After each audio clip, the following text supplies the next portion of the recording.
द्रौपदी का नाम पंचकन्याओं में भी शामिल है, जिसमें अहिल्या, कुंती, तारा और मंदोदरी का भी नाम शामिल है। महाभारत ग्रंथ की मुख्य पात्र होने के साथ साथ द्रौपदी को भारतीय इतिहास की सशक्त महिला में भी गिना जाता है। लेकिन क्या आप द्रौपदी के पिछले जन्म की कथा के बारे में जानते हैं? अगर नहीं तो चलिए जानते हैं इस बारे में।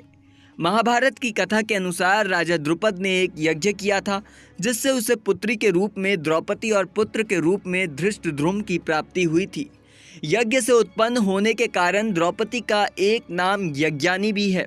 वही पंचाल नरेश द्रुपद की पुत्री थी कि पुत्री होने के कारण द्रौपदी को पंचाली भी कहा जाता है।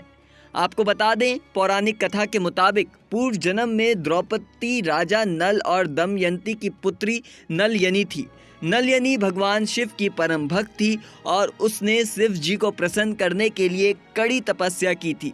उसकी तपस्या से महादेव प्रसन्न हुए और उन्होंने नलयनी से एक वर मांगने को कहा। तब उसने यह वरदान मांगा कि मुझे सर्वगुण संपन्न पति मिले। नलयनी की यह इच्छा अगले जन्म में द्रौपदी के रूप में पूरी हुई, जिसके फलस्वरूप उनका विवाह 5 पांडवों से हुआ।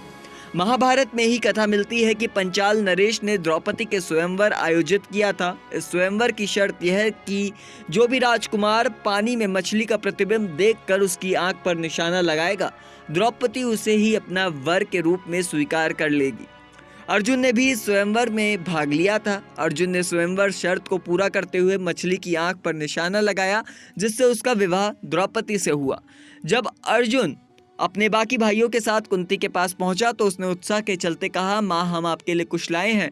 कुंती किसी काम में व्यस्त थी और उसने बिना देखे ही कह दिया, जो भी लाए हो 5 भाई उसे आपस में बांट लो। इस प्रकार द्रौपदी 5 पांडवों की पत्नी बन गई।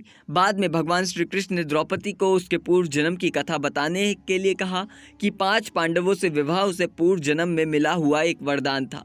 फिलहाल इस पूरी जानकारी में इतना ही। आपकी इस जानकारी में क्या राय है, हमें कमेंट करके ज़रूर बताएं और जुड़े रहें नेक्स्ट 9 स्पिरिचुअल के साथ।